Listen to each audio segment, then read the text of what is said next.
Good morning. Online class में आप सभी का स्वागत है। कक्षा 11 वाणिज्य वर्ग के अंदर क्रय व्यय और क्रय वापसी का अपन ने विषय देखा था।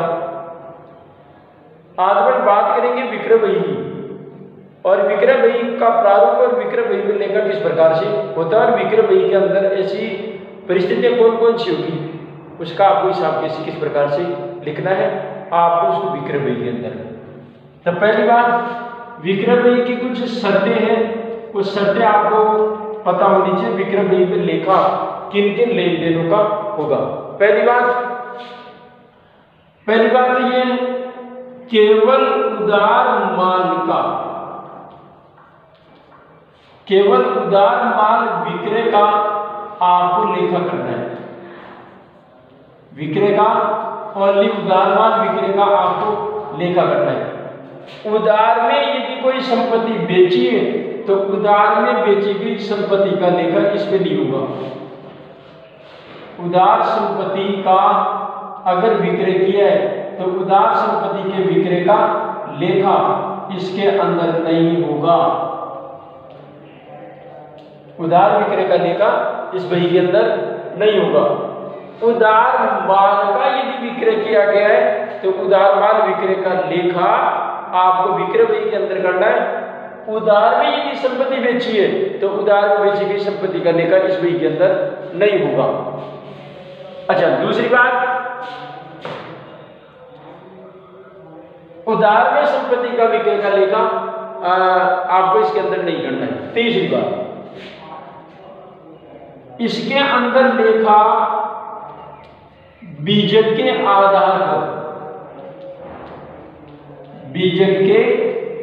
पर आपको लेखा करना है, क्योंकि उधार का मामला है और उधार के मामले के तहत जो बीजक बनता है उधार के मामले में, तो उसमें विक्रय व्यय के अंदर जो लेखा होगा वो किसके आधार पर होगा? बीजक के आधार पर। तो आपको बीजक के आधार पर उसका लेखा करना है। अच्छा, तीसरी बात,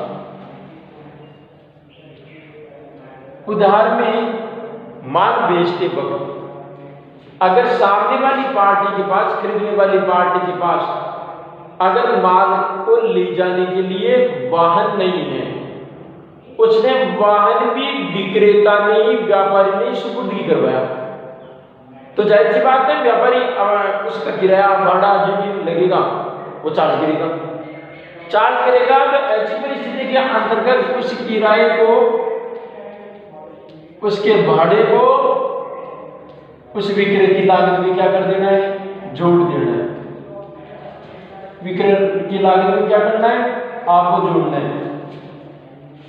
व्यापारी के द्वारा अगर माल की सुपुर्दगी करवाई गई है या खुद के वाहन से अगर अगली पार्टी के पास में यदि माल पहुंचा है अपने स्वयं के वाहन से या व्यापार के वाहन से, तो जाहिर सी बात है विक्रेता उस पर किराया भाड़ा वसूल करेगा, चार्ज वसूल करेगा। उसका चार्ज, उसका किराया, उसका भाड़ा, उसका जो भी खर्चा आएगा वो खर्चा उस विक्रय की लागत में क्या हो जाएगा? जुड़ जाएगा। सीधी सी बात है। नंबर 5, किसी प्रकार का यदि माल को विक्रय करने पर अगर बिक्री कर लगाया जा सकता है, बिक्री कर जिसको सेल टैक्स कहा जाता है, सेल टैक्स। अब वो सेल टैक्स तो हटा दिया, अब साहब का कर एक ही आ गया जीएसटी, वो तो आप भी जानते हैं। लेकिन पहले के जमाने के तहत बिक्री पर एक प्रकार का टैक्स लगता था जिसको बिक्री कर कहा जाता था। ये विक्रय कर की राशि वाणिज्य विभाग, आयकर विभाग का हिस्सा है ये भी, वो उसको जमा करानी होती थी। जिस महीने की आपने सेल टैक्स काटी गई है उससे अगले महीने की 7 तारीख तक आपको वैसा सेल टैक्स का पैसा आपको सरकार के खजाने में जमा करना होता था। और ये जो सेल टैक्स की राशि थी वो सेल टैक्स की राशि विक्रेता, व्यापारी, ग्राहक से वसूलता था, और उसकी निर्धारित जो राशि थी सेल टैक्स की, वो सेल टैक्स की राशि निर्धारित अगले महीने की 7 तारीख तक आपको आयकर विभाग के दफ्तर में आपको जमा करानी होती थी। अच्छा, ये बिक्री करने के बाद अगर कोई जीएसटी का मामला भी है तो जीएसटी आपको पता है कि जीएसटी का माल जुड़ करके आएगा, तो आपको लेखा भी माल को यदि बेचा है तो आप आउटपुट जीएसटी लोगे। कौन सा जीएसटी होगा? वो आउटपुट जीएसटी होगा, और आउटपुट जीएसटी के तहत आपको जीएसटी की राशि जोड़ करके आपको दिखानी होगी। सही। और अब जीएसटी अगर आपने परचेज किया है और आपने सेल भी कर दिया है तो इनपुट जीएसटी में से आउटपुट जीएसटी घटा करके आउटपुट में से इनपुट घटेगा, आउटपुट जीएसटी में से इनपुट जीएसटी घटा करके देख लो आपके कर के रूप में जीएसटी के रूप में दी जाने वाली राशि आ जाएगी। अच्छा, इस पर ये तो है आपके उधार बिक्री की शर्तें। तो इन शर्तों के आधार पर आपको विक्रय बही के अंदर क्या करना है? लेखा करना है। इस बात का अपने को ध्यान में रखना है। अब बात रह गई विक्रय बही के अंदर उधार संपत्ति का लेखा बट्टे। अच्छा, आपको पता हो डिस्काउंट भी दिया जा सकता है। माल को बेचने की जल्दी बेचने के उद्देश्य से बट्टा दिया जा सकता है, व्यापारिक बट्टा। जिस प्रकार माल के खरीदने पर बट्टा हो सकता है उसी प्रकार माल को बेचने पर भी बट्टा हो सकता है। उस बट्टे की राशि को समस्त खर्चों को चार्ज करने से पहले आपको उठाना होगा। जीएसटी लग रहा है तो जीएसटी से पहले भी आपको उठाना होगा, तो बट्टे की राशि आपको गठानी होगी। अब बात आती है इसके प्रारूप की। तो इसका प्रारूप किस प्रकार से होता है? इसका प्रारूप सेम क्रय बही के समान ही होता है। इसका जो प्रारूप होता है, फॉर्मेट होता है, वो सेम विक्रय बही के आधार पर ही होता है। तो आपको लिखना कैसे? वो देखिए, सेल्स बुक और उस व्यापारी का आपको नाम लिखना है। एक बात ध्यान रखना हुई, इस सेल में और इस सेल्स में अंतर होता है। मैं आपको पहले अंतर बता देता हूं। इस सेल में और इस सेल्स में अंतर होता है। यह सेल्स तो कहलाती है केवल माल का विक्रय, माल का विक्रय, और यह जो सेल कहलाती है वो कहलाती है संपत्ति का विक्रय।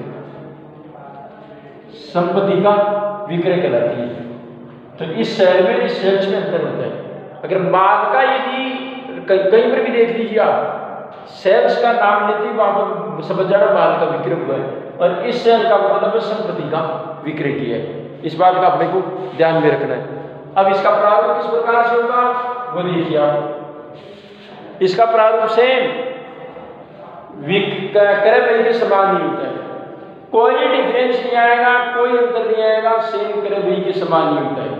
बस फर्क इतना सा है कि जहां पर हम परचेज अकाउंट डीआर दिखाते थे वहां पर विक्रय बही के योग को, विक्रय बही का जो योग आएगा उसके योग को किस प्रकार से दिखाएंगे? सेल्स अकाउंट सीआर के नाम से। जो जिस प्रकार क्रय बही के योग को पर परचेज अकाउंट डीआर के नाम से दिखाते थे, वैसे ही आप उससे विक्रय बही का जो योग होगा उसको किसके नाम से दिखाएंगे? सेल्स अकाउंट सीआर या सेल्स बुक अकाउंट सीआर के नाम से दिखाना है उसको। और कुछ नहीं करना है अपने को।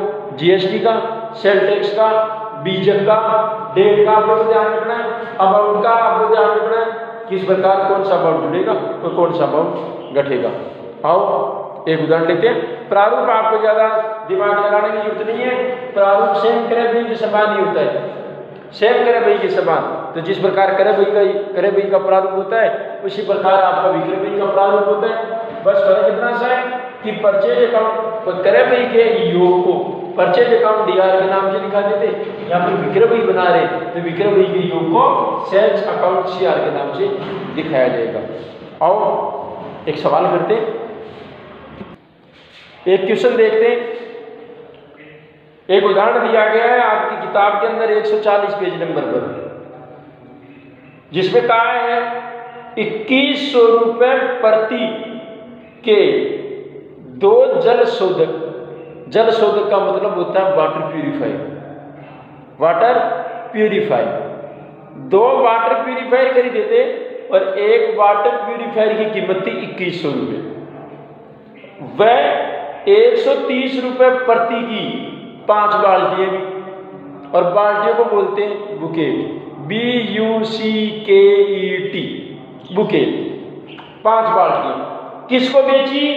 मेसर्स रमन ट्रेडर्स को, और बीजक संख्या बढ़ा दी 178 और दिनांक दी 6 अप्रैल 2017 को। तो sales book of messrs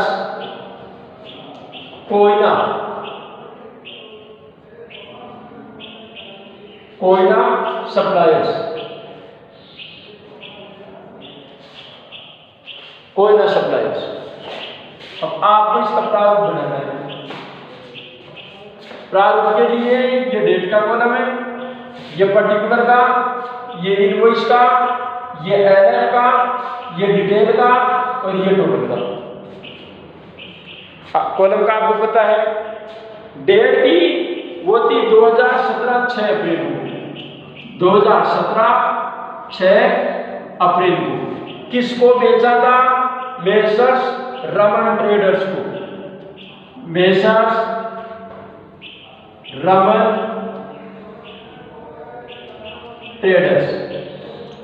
traders को बेचा था। क्या बेचा था? 2 वाटर प्यूरिफायर, तो 2 water purifier at the rate of, एक कितने का था? 2100 रुपए का, 2100 रुपए ईच। इस हिसाब से 21 दूना 4200 रुपए का अमाउंट डिटेल के कॉलम में लिखना है, और 130 रुपए प्रति 5 बाल्टियां, तो 5 bouquet at the rate of ₹130 each bouquet. तो 13 पंजे 65, 650 रुपए।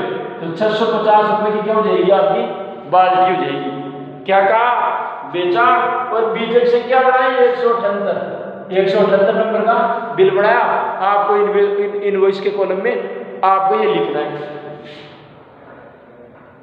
चलो साहब, अब इसके अलावा कोई जीएसटी वगैरह कुछ है नहीं, बट्टा वगैरह कुछ है नहीं, आपको इनका टोटल लगा करके और बाहर निकाल देना है। कितने हो गए? 4850, और इसके कॉलम को क्या कर देना है? बंद कर देना है। ये एक लेन देन हो गया। दूसरा लेन देन आओ, मेसर्स नूतन एंटरप्राइजेज को, और इसकी डेट थी 9 अप्रैल 2017, 9 अप्रैल 2017। मेसर्स नूतन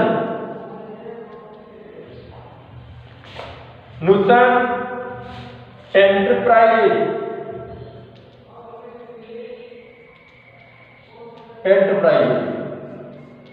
नूतन एंटरप्राइजेज को बेचा था, और बीजक संख्या बढ़ाई 180।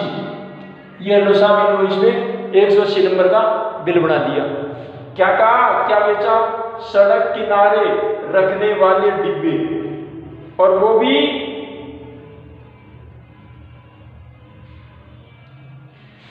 5 डिब्बे। डिब्बों की संख्या नहीं दे रखी, तो 5 डिब्बे कर लेना है अपने को। 5 डिब्बे सड़क किनारे रखने वाले डिब्बे, जिसको डस्टबिन बोलते हैं। जिसको क्या बोलते हैं? डस्टबिन। तो 5 dustbin, 5 dustbin at the rate of, एक डस्टबिन कितने का? 4200 रुपये, 4200 रुपये ईच डस्टबिन या ईच बॉक्स।